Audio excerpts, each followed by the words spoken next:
จะเย็นเท่าร่มโพธิ์ทองทั่วลาศรัทธายกย่องร่มของพุทธศาสนายิ่งกว่าร่มใดกันแดดไฟฝนลมนาแผ่กิ่งก้านสาขาปกคลุมประชาทุกชีวิต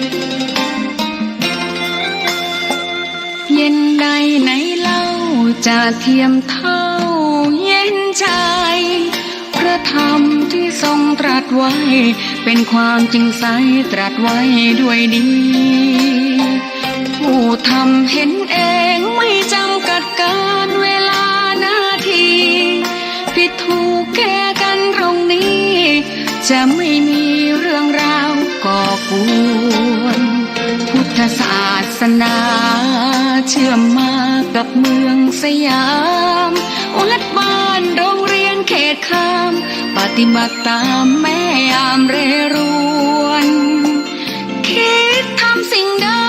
เป็นไปเพื่อประโยชน์ทั้งมวลทำดีละสิ่งยั่วยวนขนึงครวญทางสายกลางชนะในเล่าจะเทียมเท่าชนะตนยิ่งใหญ่ในทุกแห่งหนยิ่งกว่าชนะคนในสงครามไม่มีกลับแพ้ไม่มีเรื่องแย่มาลุกลามประพฤติปฏิบัติตามองค์สัมมาสัมพุทธเจ้า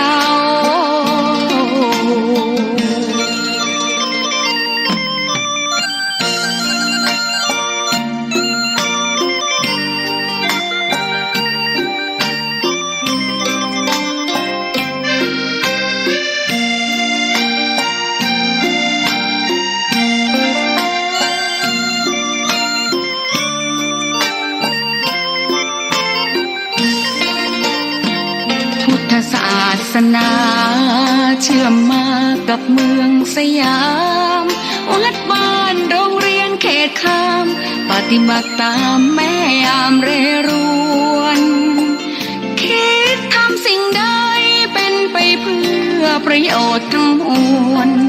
ทำดีละสิ่งยั่วยวนขนึงครวญทางสายกลางชนะในเล่าจะเทียมเท่าชนะตนยิ่งใหญ่ในทุกแห่งหนยิ่งกว่าชนะคนในสงครามไม่มีกลับแพ้ไม่มีเรื่องแย่มาลุกลามประพฤติปฏิบัติตามองค์สัมมาสัมพุทธเจ้า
เจ้า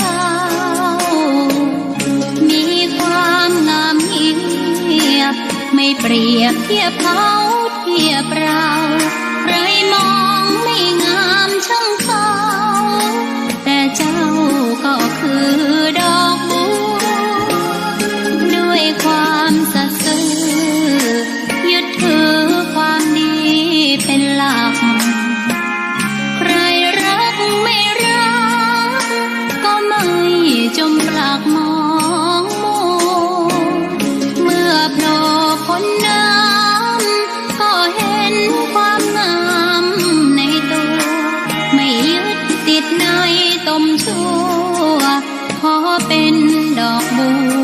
ดอกดี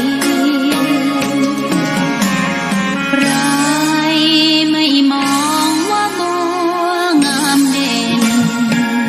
แต่บัวก็เป็นดอกบัวทุกวันอย่างนี้ไม่อยากเด่นดังแต่มุ่งหวังในทางเด่นดีเกิดมาเพื่อสร้างบารมีถวายชีพนี้บูชาดอกบัวดอกน้อยเฝ้าคอยคนที่ใจบุญมาโอบเอื้อเกื้อกูลรู้ค่าของบุญเก็บบัวขึ้นมาเพื่อสร้างความดีและเสริมบารมีดังว่าใช้ดอกบัวนี้บูชาพระสัมมาสัมพุทธองค์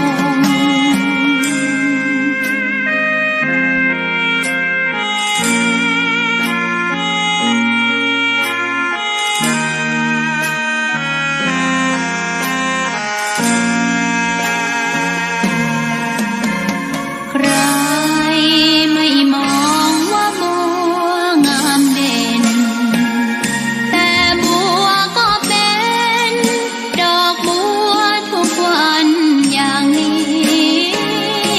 ไม่อยากเด่นดังแต่มุ่งหวังในทางเด่นดีเกิดมาเพื่อสร้างบารมี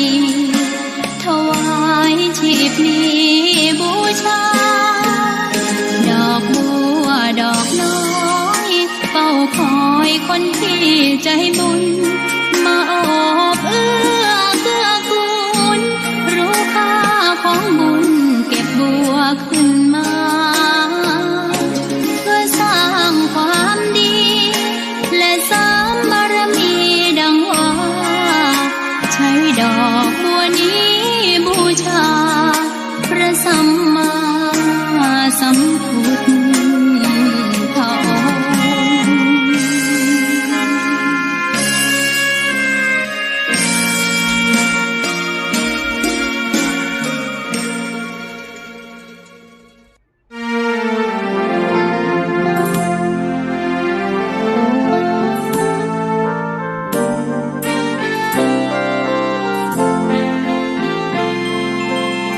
ดินแดนถิ่นดงธุรกันดารมีนามเรียกขานของศิษย์พระตถาคตผู้ออกเผยแผ่ธรรมะแก่ผู้รชนมิให้มองมนปลดทุกข์ด้วยทางธรรมธรรมจาริกธรรมจาริกธรรมจาริกถึงอยู่กลางป่าหรือว่ายอดดอยท่านไม่เคยถอยเฝ้าคอยชี้นำให้ใช้ธรรมะขององค์พระพุทธธรรมให้ใจสุขล้ำน้อมนำทำกรรมดีธรรมจาริกธรรมจาริกธรรมจาริกเร่งพัฒนาการอยู่การกินให้มีชีวิตสุขสันต์เปรมปรีพบแสงสว่างขอถวายความเคารพพระมหาเถระครูบาสังฆเจ้าทั้งหลายจุตนจุองค์เจริญสุขเจริญธรรมมหามุลศรัทธาสาธุชนพุทธบริษัททั้งหลายที่ได้สดับรับฟังธรรมะทางสถานีวิทยุวัดฝ่ายหินมหาวิทยาลัยเชียงใหม่หรือในคลื่นวิทยุในรายการอื่นๆทุกท่านทุกคนวันนี้เป็นวันที่16มีนาคม2565พุทธศักราชล่วงมาแล้วก็เป็นวันพุธวันนี้ได้มาพบกันมาค่ำยามเย็นในสาระธรรมวัดสลีโสดาพ ระอารามหลวงจังหวัดเชียงใหม่วันนี้เป็นวันโกนวันดาพรุ่งนี้ก็เป็นวันศีลใหญ่ศีลหลวงเป็นวันพระวันศีลศรัทธาญาติโยมก็ได้เตรียมตัวเตรียมตนกันเป็นวันสำคัญในทางพระพุทธศาสนาของเราแล้วก็ได้พร้อมจิตพร้อมใจกันได้ให้กินให้ทานในวันพระวันศีลที่เราเคารพนับถือในพระรัตนตรัยพระเกี่ยวเจ้าทั้งสามประการเกิดความจุ่มเนื้อเย็นใจในการกินการทานของเราและถือว่าเราก็เป็นเจ้าพุทธที่ได้ทำหน้าที่ของเจ้าพุทธของเรามาโดยดีตลอดวันนี้ในต้นรายการจะได้นำเอาสุภาษิตล้านนาเอามาปั่นมาฝากพี่น้องท่านสาธุชนทั้งหลายว่าเป็นคำสอนของคนเก่าโบราณในสุภาษิตล้านนาไทยวันนี้ในบทที่ว่าบ่อนับตู้พระให้นับผ้าเหลืองบ่อนับต่อเฟืองให้นับเม็ดข้าวบ่อนับตู้พระให้นับผ้าเหลืองบ่อนับต่อเฟืองให้นับเม็ดข้าวในความหมายก็คือบาหันแก่พระก็ขอให้หันแก่ผ้าเหลืองบาหันแก่สั่งข้าวก็ขอให้หันแก่เม็ดข้าวเมล็ดข้าวบาหันแก่คนหนึ่งก็ขอให้หันแก่แห่มคนหนึ่งเพื่อประโยชน์อันพึงประสงค์ในการอยู่ร่วมกันบ่อนับตู้พระให้นับผ้าเหลืองบ่อนับต่อเฟืองให้นับเม็ดข้าวบ่หันแก่ศาสนาพระเจ้าผ้าเหลืองคือเงาศาสตร์พระให้หันแก่ธัญญาเมล็ดข้าวพุนจะสาระพอด้านตังกุลเลือกเข้าเอาเม็ดเลือกตุตนหนุนเจ้านาเจ้าบุญเลือกตุเลือกเข้าบ่อนับตัวพระให้นับผ้าเหลืองบ่อนับต่อเฟืองให้นับเม็ดเข้าให้หันแก่ศาสนาพระเจ้าผ้าเหลืองคือเงาศาสตร์พระหันแก่ธัญญาเมล็ดข้าวพูนจะสาระพอด้านตังกุลเลือกเข้าเอาเม็ดเลือกตุตนหนุนเจ้านาเจ้าบุญเลือกตุเลือกเข้าบ่อนับตู้พระให้นับผ้าเหลืองบ่อนับต่อเฟืองให้นับเม็ดเข้า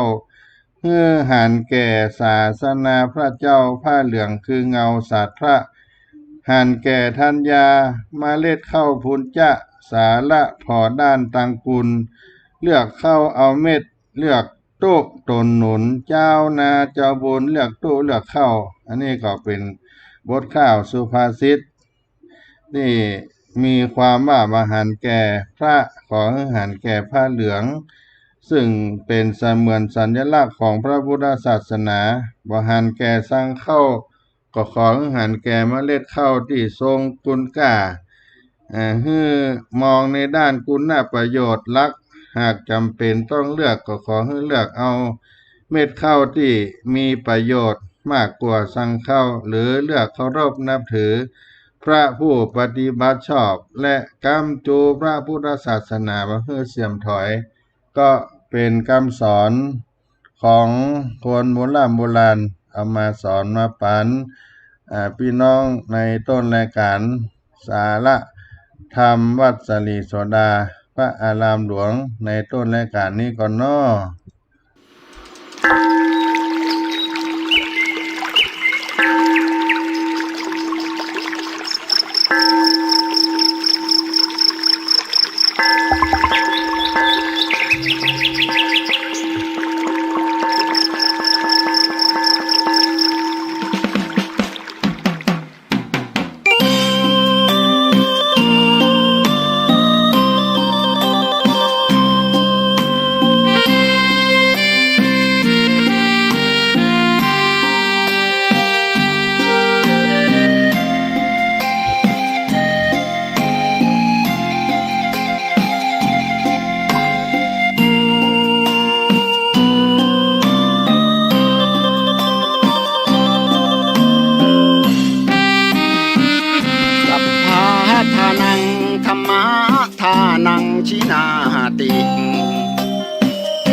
ลีที่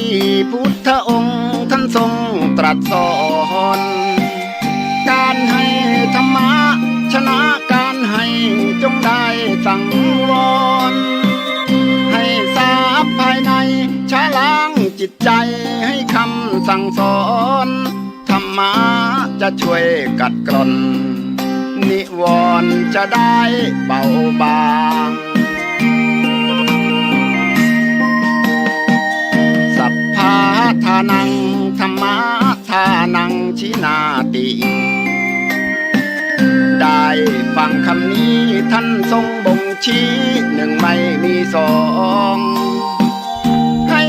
ทำเป็นทานสารต่อปัญญานำพาแสงส่องแสงธรรมชี้นำถูกต้องรับรองท่านต้องสุขใจ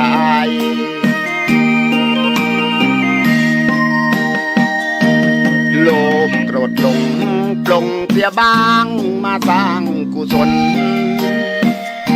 อย่าหลงวังวนคิดสร้างกุศลผลบุญยิ่งใหญ่ร่ำรวยล้นฟ้าจำไว้เถิดว่าไม่ช้าต้องตายศีลธรรมชี้นำสุขใจยามตายจะได้หลับตา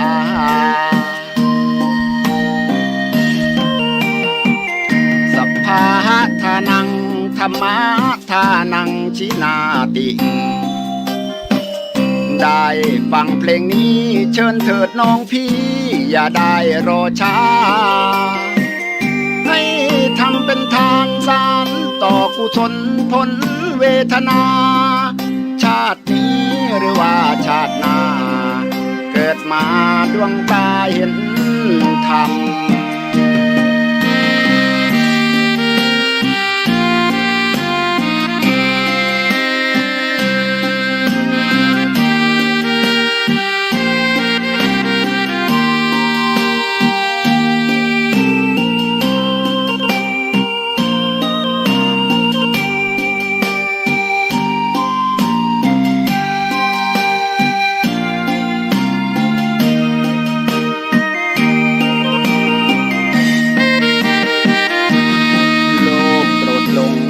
ปลงเสียบ้างมาสร้างกุศล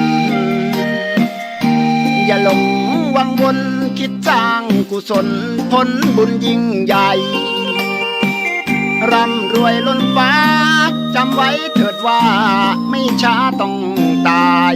ศีลธรรมชี้นำสุขใจยามตายจะได้หลับตา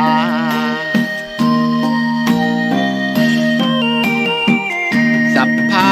ทานังธรรมะทานังชินาติได้ฟังเพลงนี้เชิญเถิดน้องพี่อย่าได้รอช้า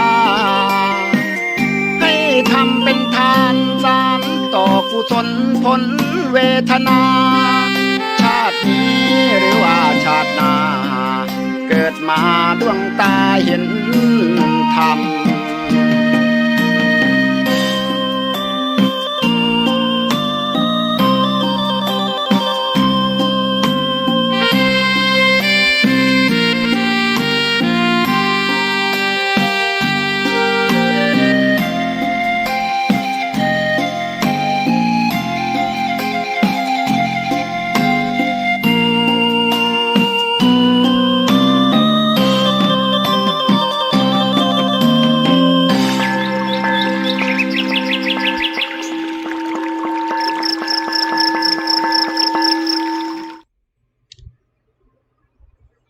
ท่านสาธุชนทั้งหลายก็ได้รับสุภาษิตล้านนาไปในต้นรายการวันนี้จะในเรื่องของการรักษาศีลพรรณนาของการรักษาศีลให้กับญาติโยมเฮาท่านทั้งหลาย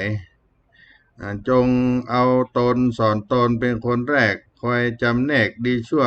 เครื่องมัวหมองศีลธรรมจะรักษาใจไม่หมักดองเราจึงต้องเพียรรู้ละสละวาง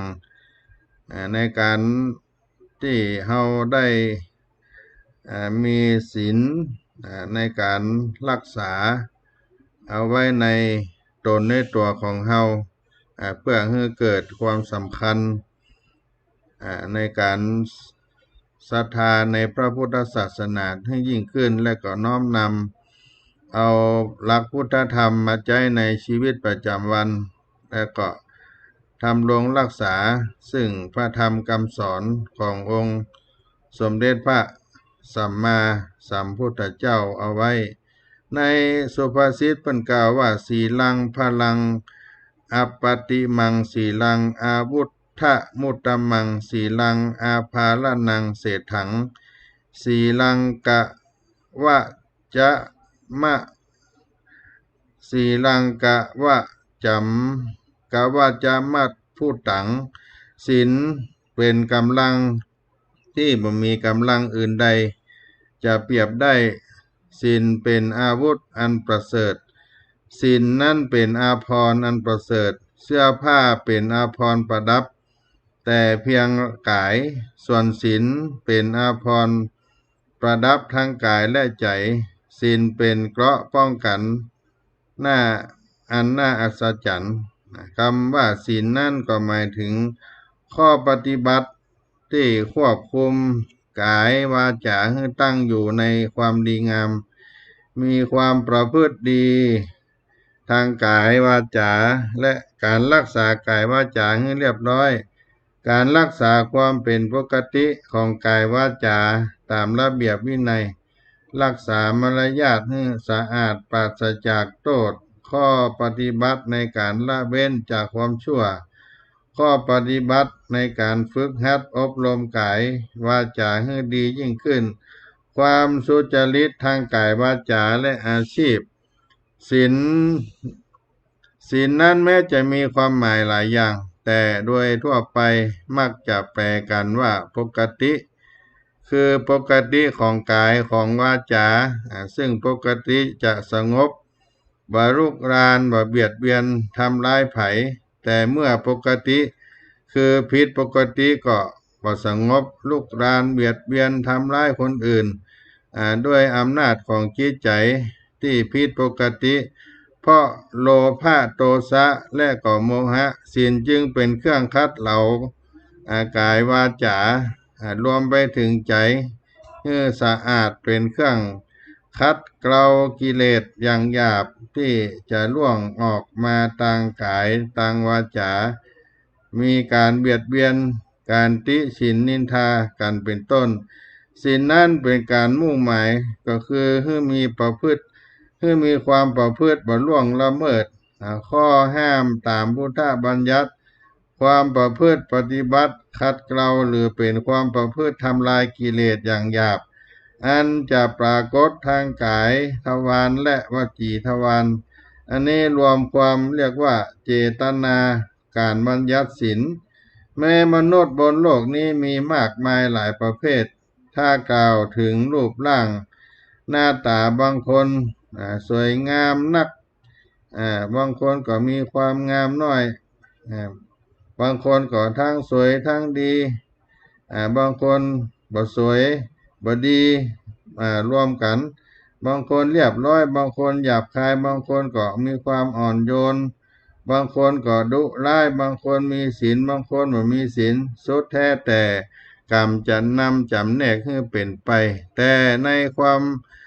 นจำนวนคนมากมายหลายประเภทเหล่านี้คนที่มีศีลเป็นคนประเสริฐยิ่งมีศีลด้วยสวยด้วยยิ่งประเสริฐสุดเหมือนดอกไม้ที่สวยทั้งสีทั้งกลิ่นส่วนคนงามบ่มีศีลนั่นก็เหมือนดอกไม้ที่งามแต่บ่มีกลิ่นสวยงามแต่บ่มีกลิ่นคนที่มีอกุศลศีลเป็นส่วนมากมีกุศลศีลเป็นส่วนน้อยเรียกคนนั้นว่าปาปชนเป็นคนบาปแล้วก็ถึงบาปหนาส่วนคนที่มีกุศลศีลเป็นส่วนมากมีอกุศลศีลเป็นส่วนน้อยเรียกคนนั้นว่ากัลยาณชนคนดีส่วนคนเป็นกัลยาณชนคนดีคนที่มีอกุศลศีลเป็นส่วน ส่วนน้อยมีกุศลศีลเป็นส่วนมากคนที่ได้เปื้อนที่มีทั้งศีลทั้งประพฤติธรรมคนผู้นั้นเป็นเพื่อนแท้เป็นกัลยาณมิตรที่ดีงามเพราะว่าศีลมีอานิสงส์มากมายที่ได้กล่าวมาศีลก็จึงเป็นรากฐานแห่งคุณงามความดีทั้งหลายและกำจัดความชั่วร้ายทั้งปวงเพื่อความปกติสุขของสังคมทุกคนจึงควรมีศีลไว้เป็นรากฐานในการดำเนินชีวิตศีลนั้นมีทั้งศีลของบรรพชิตของคฤหัสถ์ศีลของบรรพชิตแบ่งเป็นสองศีลของภิกษุมี227ของสามเณรมี10ศีลของคฤหัสถ์ได้แก่ศีลของผู้ครองเรือนก็คือศีล5ข้อศีล5สำหรับผู้ครองเรือนเช่นกันแต่บ่ได้ยุ่งเกี่ยวกับกามหมายถึงมีความตั้งใจจะบำเพ็ญเพียรแต่ยังมีภาระรับผิดชอบครอบครัวอยู่ยังบ่สามารถออกบวชเป็นบรรพชิตจึงรักษาเพียงสูงสุดก็คือศีล8และเป็นอุโบสถศีลแต่ที่นำมาแสดงในที่นี้ก็คือศีล5ที่เป็นข้อปฏิบัติพื้นฐานที่จำเป็นใกล้ตัวมนุษย์นักที่สุดเมื่อพิจารณาความบ่ปกติสุขของสังคมในปัจจุบันก็จะหันได้ชัดเจนว่าเกิดข้อการขาดศีล5เป็นส่วนใหญ่ส่วนนักหรือว่าหลักใหญ่ว่าข้อใดก็ข้อหนึ่งก็หลายข้อที่บ่อาจเลี่ยงพ้นไปได้จนกลายเป็นพิษเป็นภัยกับตนเองและก็ผู้อื่นจนตลอดซึ่งสังคมโดยรวมฉะนั้นผู้รักษาความสงบรักษาความสุขก็ขอให้พยายามช่วยการรักษาศีล5ให้นักให้มากขึ้นโดยมุ่งที่ตัวเฮาเองตัวเฮาเองก่อนรักษาได้บ่หมดทั้ง5ข้อก็ให้พยายามงดเว้นไปทีละข้อละข้อใดงดเว้นง่ายสะดวกก็ควรงดเว้นก่อนแล้วก็พยายามเพิ่มขึ้นทีละข้อก็จะครบทั้ง5ข้อโดยบ่ยากเย็นถ้าจะรอไว้ให้มีโอกาสงดเว้นทีเดียวทั้ง5ข้อบางทีชาตินี้ถึงชาติก็อาจบ่มีโอกาสได้รักษาศีลเลยแม้แต่สักข้อเลยก็จึงกล่าวถึงศีลที่คฤหัสถ์ควรรักษาเพื่อคัดเกลากิเลสของตนเองและเพื่อความสงบสุขของสังคมเพียงแต่ทุกคนพากันรักษาศีล5ข้อตอนนี้โลกก็จะอยู่ร่วมกันเป็นปกติสุขการรักษาศีลทั้งหลายใน5ข้อในข้อ1ก็คือการงดเว้นการฆ่าการเบียดเบียนให้สัตว์ได้รับความเดือดร้อนด้วยตนเองหรือใจให้ผู้อื่นได้ทำแทนข้อนี้ก็เป็นการให้ชีวิตความสุขแก่สัตว์ทั้งปวง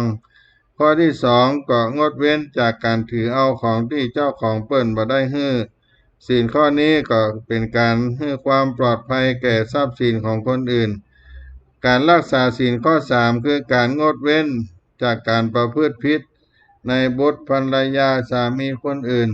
ศีลข้อนี้ก็เป็นการให้ความบริสุทธิ์แก่ลูกเมียสามีคนอื่นการรักษาศีลข้อ4ก็คือการเว้นการพูดปดมดเท็จศีลข้อนี้ก็เป็นการให้ความเจริญให้ความจริงแก่ผู้อื่นและก็ข้อที่5เป็นการงดเว้นในเรื่องเครื่องดื่มเมาทั้งหลายสุราเมลัยของมึนเมาทั้งหลายสิ่งเสพติดอันจะเป็นให้โทษทุกชนิดศีลข้อนี้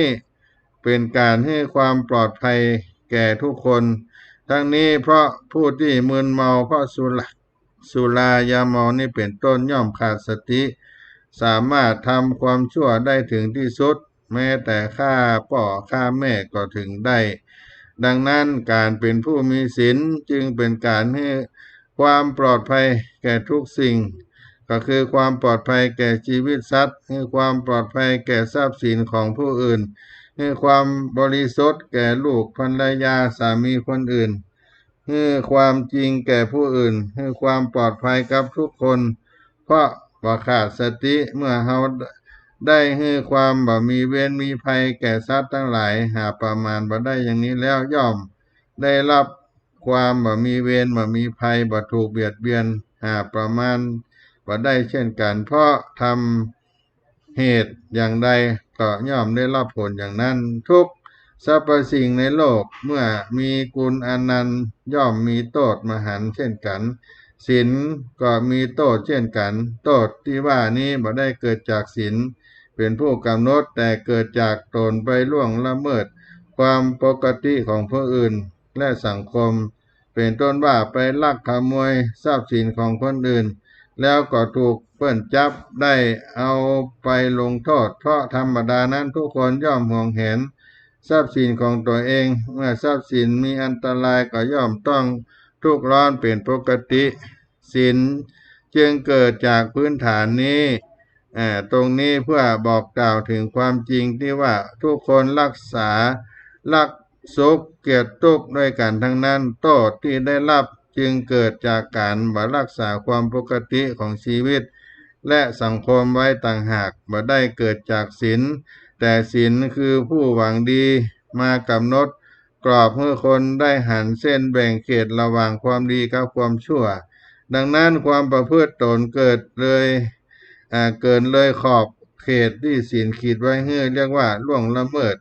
การประพฤติตนได้เลยขอบเขตที่ศีลขีดไว้ให้เราเรียกว่าการล่วงละเมิดเมื่อล่วงละเมิดก็คือการผิดปกติผิดไปจากเขตที่ศีลกำหนดหรือเรียกว่าผิดศีลที่นี้พูดถึงความผิดก็มีหลายระดับด้วยกันผิดจนอภัยบ่ได้เรียกว่าศีลขาดผิดเพราะความจำเป็นเรียกว่าศีลทะลุผิดเพราะความประมาทพลาดพลั้งเรียกว่าศีลด่างพร้อยเศร้าหมองผิดความผิดปกติที่ขาดไปนั่นถ้าเปรียบเป็นคนเรียกว่าพิการถ้าความผิดปกติทะลุไปเป็นคนอวัยวะแขนขาหักถ้าความปกติด่างพร้อยเศร้าหมองไปเปรียบกับคนที่ใส่เสื้อผ้าเก่าสกปรกหรือเป็นแผลเป็นตามร่างกายโทษที่กล่าวถึงก็มีทั้งเป็นคดีโลกคดีธรรมในที่นี้ก็จะกล่าวถึงโทษในคดีธรรมเป็นเครื่องเตือนใจให้สำรวมระวังบ่ได้ประมาทโทษของศีลข้อที่อย่างนักก็ทำให้ไปเกิดอบายเป็นสัตว์นรกเปรตอสุรกายสัตว์เดรัจฉานอย่างเบาก็ทำให้อายุสั้นเมื่อเกิดมาเป็นมนุษย์โทษของศีลข้อที่อย่างนักก็ทำให้ไปเกิดในอบายเช่นเดียวกับศีลข้ออย่างเบาก็ทำให้ทรัพย์สมบัติพินาศไปเมื่อเกิดเป็นมนุษย์โทษของศีลข้อนี้หากนักก็ทำให้เกิดในอบายอย่างเบาก็ทำให้มีศัตรูกู้เวรเมื่อเกิดเป็นมนุษย์ก็ทำให้วิปริตผิดเพศเป็นกระเทยเป็นทอมเป็นดีหรือทรัพย์สนต่อเพศของตน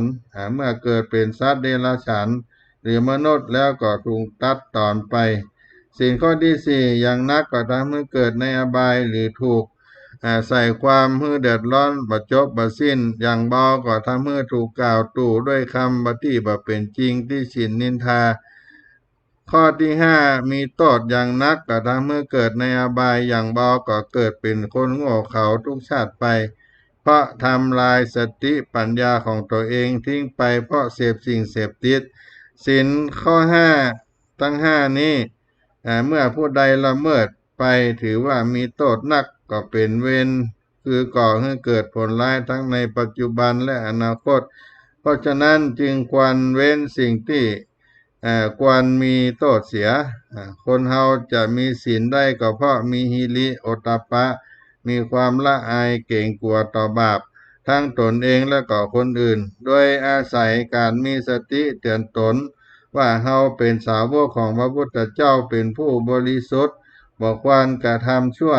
ดังนี้เป็นต้นหรือเพราะเกรงคำกล่าวหาของคนอื่นว่าผู้นี้เป็นถึงสาวกของพระพุทธเจ้าทำไมจึงประพฤติบ่ดีงามอย่างนี้เป็นต้นเมื่อมีสติคิดไปอย่างนี้จิตก็อ่อนโยนบ่กล้าทำความชั่วเมื่อบ่ทำชั่วก็บ่เดือดร้อนร้อนใจเพื่อจะรักษาค ความเป็นปกติศีลให้บริบูรณ์ก็ควรจะมีธรรมเข้ามาเป็นข้อกำกับไว้แห่มจันหนึ่งก็จะกลายเป็นผู้มีศีลมีธรรมไปพร้อมๆกันอันหนึ่งแม้เป็นผู้ที่บ่ฆ่าสัตว์แต่ชอบเบียดเบียนสัตว์เมื่อเป็นทุกข์เดือดร้อนก็ชื่อว่ามีศีลแต่ขาดธรรมมีเมตตากรุณาโดยเหตุนี้ผู้ที่จะรักษาศีลห้าบริสุทธิ์หมดจดจริงก็จึงต้องมีธรรมที่กู้กับศีลและข้อกำกับไว้ตัวหนึ่งเมตตากรุณากู้กับศีลข้อที่หนึ่งเมตตานั้นได้แก่ความปรารถนาให้ผู้อื่นเป็นสุขส่วนกรุณาปรารถนาให้ผู้อื่นพ้นทุกข์สองสัมมาอาชีวะการเลี้ยงชีวิตชอบอยู่กับศีลข้อสองในที่นี้ก็หมายถึงการประกอบอาชีพที่สุจริตประพฤติศีลพิธรรมเพื่อให้ได้ทรัพย์สินใจสอยเลี้ยงดูตนและผู้ที่อยู่ในความรับผิดชอบของตนสามการสำรวมในกามก็คือยินดีเฉพาะผู้ครองตนผู้กับศีลข้อสามสี่ความมีสัจจะก็คือพูดจริงทำจริงอยู่กับศีลข้อที่สี่มีสติสำรวมระวังบ่ประมาทผู้กับศีลข้อที่ห้าผู้ที่มีทั้งศีลและธรรมคู่กันย่อมเป็นผู้งามพร้อมบ่มีทิฏฐิเพราะฉะนั้นศีลที่ประกอบด้วยธรรมจึงเป็นอาภรณ์หรือเครื่องประดับอันประเสริฐสำหรับมนุษย์ที่ได้กล่าวไว้ในสีลังเสตุมเหสะโขสีลังกันโทอนุตตโรสีลังวิเลปนังเศรษฐังเยนะวาติทิโสทิสังศีลเป็นสะพานอันสำคัญศีลเป็นกินที่บ่มีกินอื่นยิ่งกว่าศีลเป็นสะพานอันสำคัญศีลเป็นกลิ่นที่ไม่มีกลิ่นอื่นยิ่งกว่าศีลเป็นเครื่องรูปไล้อันประเสริฐสุดอันเป็นเครื่องรูปไล้อันประเสริฐสุดเพราะศีลมีกลิ่นขจรไปทุกทิศทุกทางทุกทั่วทิศไปทั่วทุกทิศในฤดูที่ดอกไม้บานเป็นฤดูที่ยังความรื่นรมให้แก่มนุษย์และสัตว์ดอกไม้หลากหลายชนิดหลายสีบานสะพรั่งอวดสีและกลิ่นอยู่บนต้นถึงกันนั้นเมื่อเหี่ยวแห้งโรยลาแล้วก็หมดหอมบ่มีดอกไม้ชนิดใดเลยจึงจะหอมอยู่เป็นนิดทั้งในเวลาบานและโรยหล่นแม้เมื่อเวลาบานอยู่ถูกลมพัดล่วงพลูจากต้นลงมาประดับพื้นดินก็ยังมองดูงามแปลกตาและกลิ่นของมันก็ยังหอมกลุ่นที่เป็นที่ชื่นชอบของผู้คนได้พบได้หันแต่เมื่อมันเหี่ยวแห้งอับเฉาก็บ่เป็นที่ต้องการของผู้ใดแต่เปรียบกับคนที่มีศีลก็บ่ได้เป็นเช่นนั้นคนมีศีลนั้นหอมอยู่เสมอหอมตามลมทวนลมหอมในเวลาที่มีชีวิตอยู่และละโลกนี้ไปแล้วและเป็นที่ชื่นชมฮักชอบของคนทั่วไปในเวลาที่มีชีวิตเป็นที่เสียดายอาลัยรักและกล่าวควรสรรเสริญถึงในเวลาที่ตายทั้งนี้ก็เพราะตลอดเวลาที่มีชีวิตคนมีศีลบ่มีพิษภัยต่อผู้ใดมีกิริยาวาจาละมุนละไมน่าฮักบ่ข่มเหงเบียดเบียนทำลายไผ่ทั้งด้วยกายวาจาประกอบด้วยความเมตตากรุณาทั้งปวงอยู่เป็นนิดพวงมาลัยดอกไม้หอมที่นายช่างบรรจงร้อยไว้อย่างมีระเบียบย่อมงดงามน่าดูควรกล้าแก่การเป็นเครื่องสักการะฉันใดคนที่มีกิริยาวาจานุ่มนวลเรียบร้อยงดงามก็ควรแก่การเคารพนับถือยกย่องมีกิตติศักดิ์อันงามเรียกว่าหอมทนลมได้องอาจบ่เก้อเขินแม้ในคนหมู่มากฉะนั้นโลกิยศีลก็จึงเป็นบันไดเข้าถึงโลกุตตรศีลเข้าถึงอาทิศีลสิกขาเป็นอริยศีลได้ในที่สุดพระสัมมาสัมพุทธเจ้าทรงแสดงไว้ในมหาปรินิพพานสูตรว่าผู้มีศีลย่อมได้รับอานิสงส์5ประการ สีเลนะสุกติงยันติบุคคลจะไปสู่สุคติได้ก็เพราะศีลบ่หลงตายคือบะขาดสติป้องกันความโกรธบ่เบียดเบียนตนและผู้อื่นสีเลนะโภคสัมปตาจะถึงพร้อมด้วยโภคทรัพย์ได้เพราะศีลย่อมรักษาทรัพย์ไว้ได้เพราะความบ่ประมาทสีเลนะนิพุติงยันติจะถึงนิพพานได้ก็เพราะศีลเครื่องกั้นกิเลสอย่างหยาบเกียรติทรัพย์อันงามของผู้มีศีลจะฟุ้งขจรไปไกลผู้มีศีลเมื่อเข้าไปสู่สมาคมใดย่อมเข้าไปอย่างองอาจบ่เก้อเขินตัดสมาสีลังวิโสทะเยเพราะฉะนั้นควรชำระศีลให้หมดจดศีลเป็นที่พึ่งของผู้ประพฤติพรหมจรรย์ในพระพุทธศาสนาศีลเป็นเสมือนน้ำที่ล้างมลทินคือความชั่วของสัตว์ทั้งหลายอันน้ำในแม่น้ำทั้งหลายบ่อาจล้างได้คฤหัสถ์หญิงชายควรรักษาศีลเป็นปกติเป็นประจำให้บริสุทธิ์ตลอดชีวิตโดยที่ได้กล่าวในเรื่องศีลเรื่องศีลธรรมให้ศรัทธาญาติโยมเอาไว้เพื่อเป็นสิ่งที่ประดับตนประดับตัวของการประพฤติศีลพัฒนาของกุลศีลจงเอาตนสอนตนเป็นคนแรกคอยจำแนกดีชั่วเครื่องเศร้าหมองศีลและธรรมจะฮักใจไม่มักดองเฮาจึงต้องเพียรรู้สละวางก็เป็นเรื่องของการรักษาศีลใกล้วันพระวันศีลมาเอามาปั่นมาฝากพี่น้องศรัทธาตั้งหลายก็พักได้ฟังคีตาธรรมสักกรรมก่อนน้อ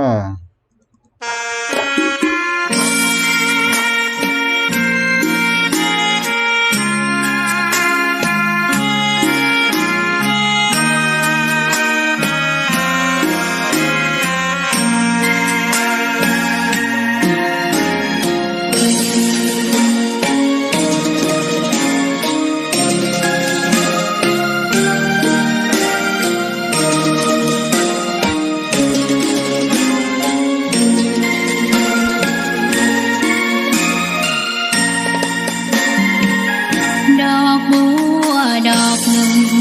พึงใจไว้เพื่อบูชาแด่องค์พระศาสดาสัมมาสัมพุทธเจ้ามีความงามเงียบไม่เปรียบเทียบเขาเทียบเราใครมองไม่งามช่างเขาแต่เจ้าก็คือดอกบัวด้วยความสัตย์ซื่อยึดถือความดีเป็นหลักใครรักไม่รักก็ไม่จมปลักมองมัวเมื่อโผล่พ้นน้ำก็เห็นความงามในตัว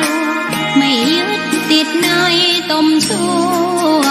ขอเป็นดอกบัวดอกเดียวใคร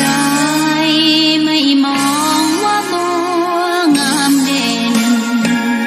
แต่บัวก็เป็นดอกบัวทุกวันอย่างนี้ไม่อยากเด่นดังแต่มุ่งหวังในทางเด่นดีเกิดมาเพื่อสร้างบารมีถวายชีพนี้บูชาดอกบัวดอกน้อยเฝ้าคอยคนที่ใจบุญมาโอบเอื้อเกื้อกูลรู้ค่าของบุญเก็บบัวขึ้นมาเพื่อสร้างความดีและสร้างบารมีดังว่าใช้ดอกบัวนี้บูชาพระสัมมาสัมพุทธองค์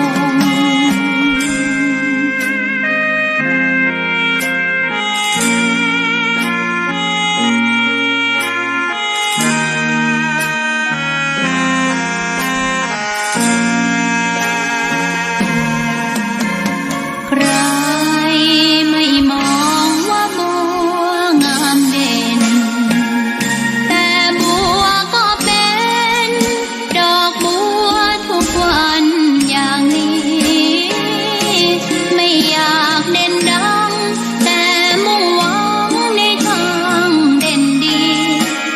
ดมาเพื่อสร้างบารมี ถวายชีพนี้บูชา ดอกบัวดอกน้อยเฝ้าคอยคนที่ใจบุญ มาโอบเอื้อเกื้อกูล รู้ค่าของบุญเก็บบัวขึ้นมา เพื่อสร้างความดี และสร้างบารมีดังว่า ใช้ดอกบัวนี้บูชา พระสัมมาสัมพุทธองค์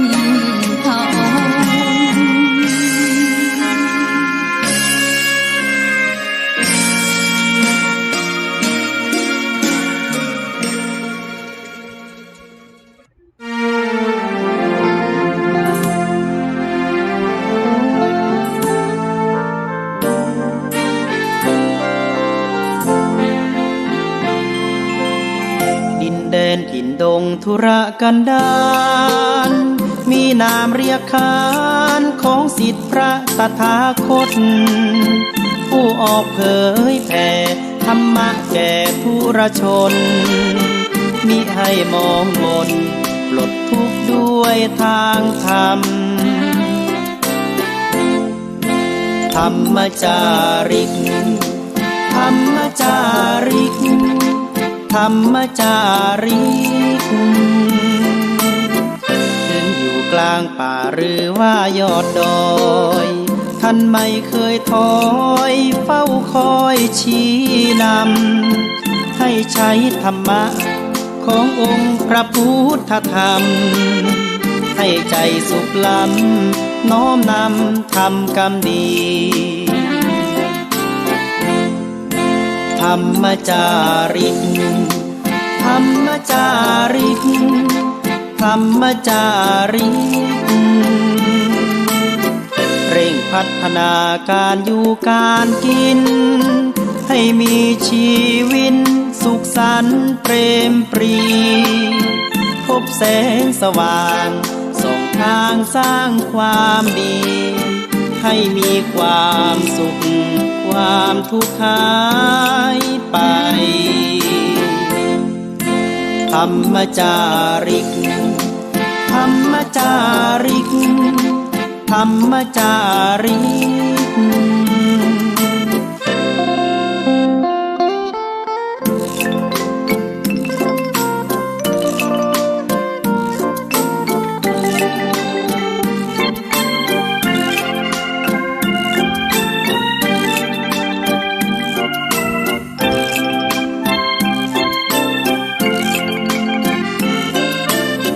เร่งพัฒนาการอยู่การกิน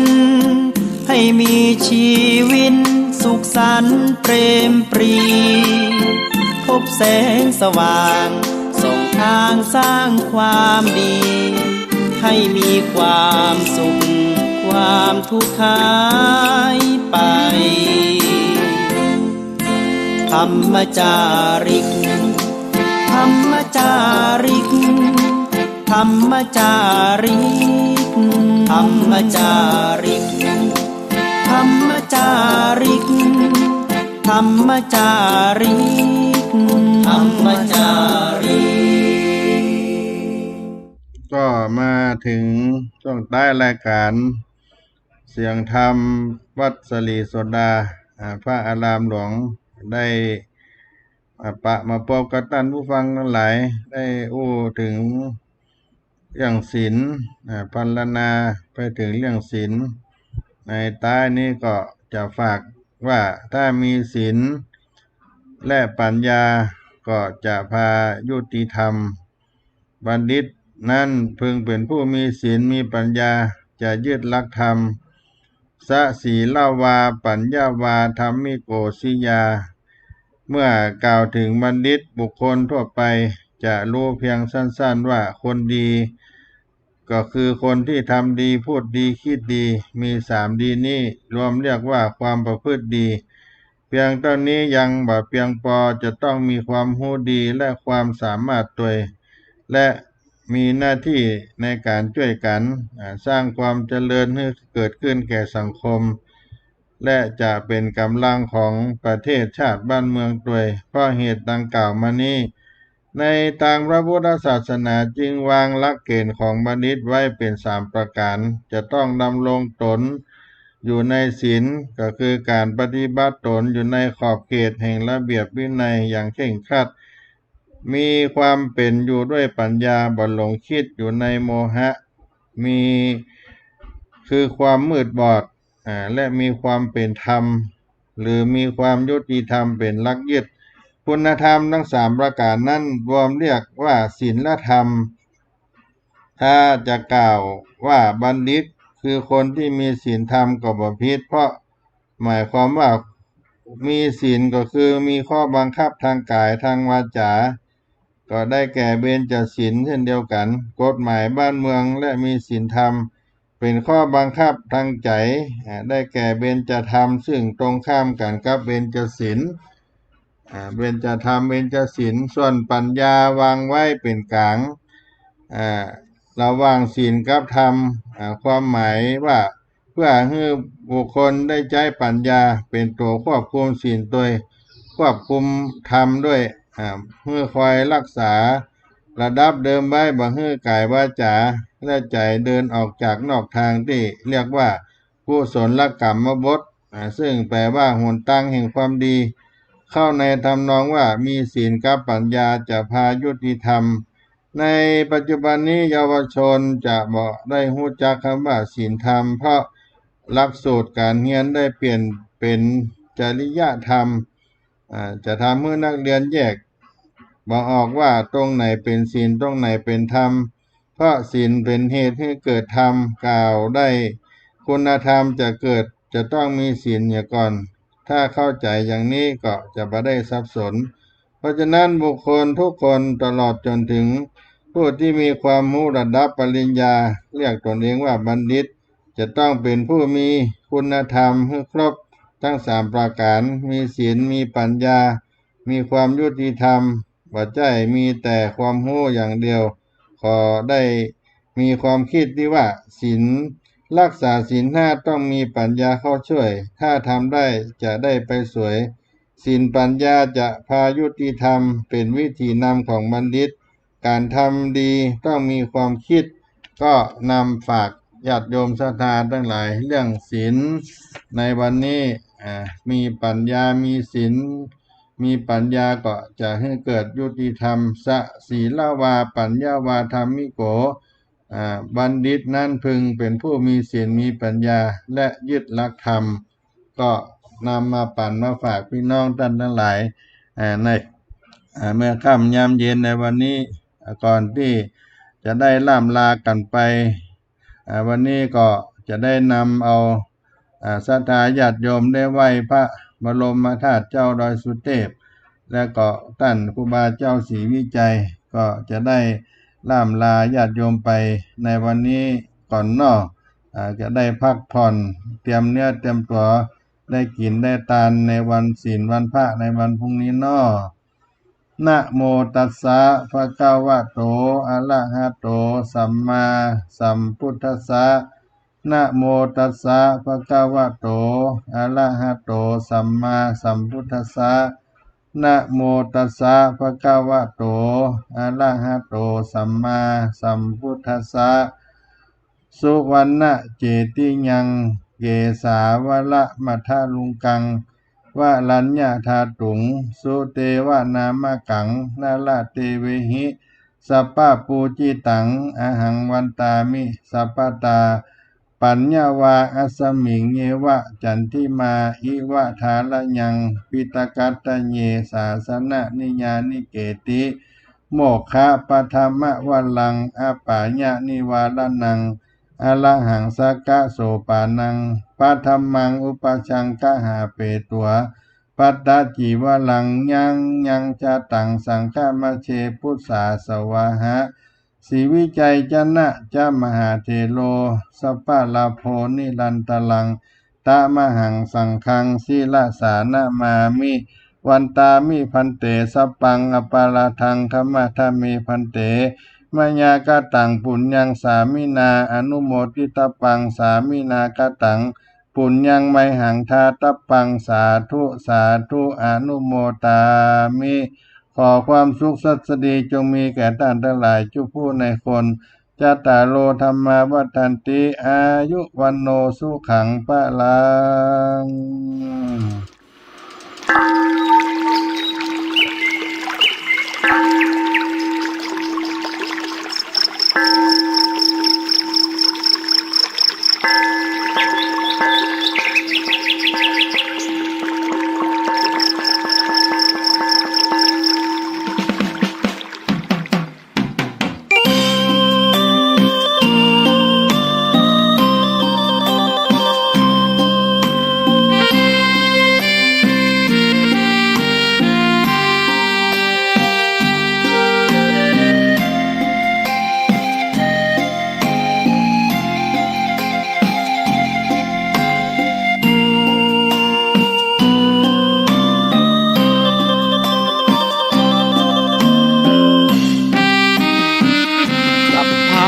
ทานังธรรมะทานังชินาติภาษาบาลีที่พุทธองค์ท่านทรงตรัสสอนการให้ธรรมะชนะการให้จงได้สังวรให้ทราบภายในชะล้างจิตใจให้คำสั่งสอนธรรมะจะช่วยกัดกร่อนนิวรณ์จะได้เบาบางสัพพะทานังธรรมะทานังชินาติได้ฟังคำนี้ท่านทรงบ่งชี้หนึ่งไม่มีสองให้ทำเป็นทานสารต่อปัญญานำพาแสงส่องแสงธรรมชี้นำถูกต้องรับรองท่านต้องสุขใจ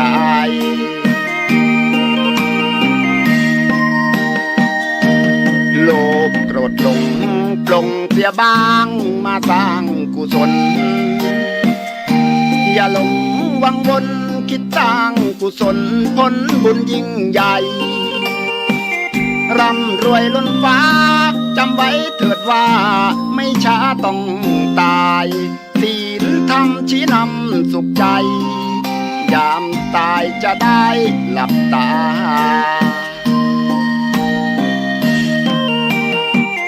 สัพพะทานังธรรมะทานังชินาติได้ฟังเพลงนี้เชิญเถิดน้องพี่อย่าได้รอช้า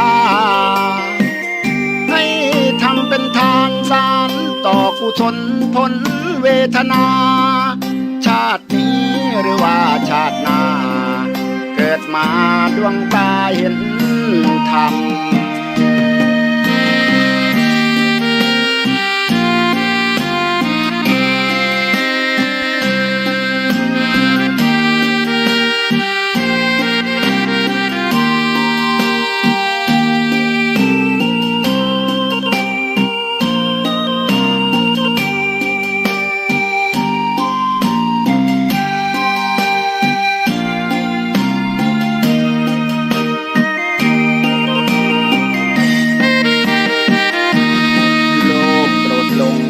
ปลงเสียบ้างมาสร้างกุศล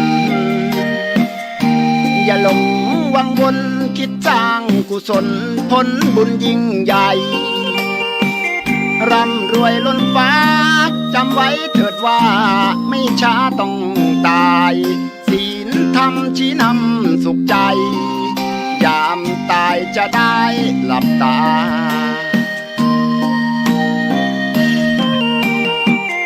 สัพพะทานังธรรมะทานังชินาติได้ฟังเพลงนี้เชิญเถิดน้องพี่อย่าได้รอช้าให้ทำเป็นทานสารต่อกุศลผลเวทนาชาตินี้หรือว่าชาติหน้าเกิดมาดวงตาเห็นธรรม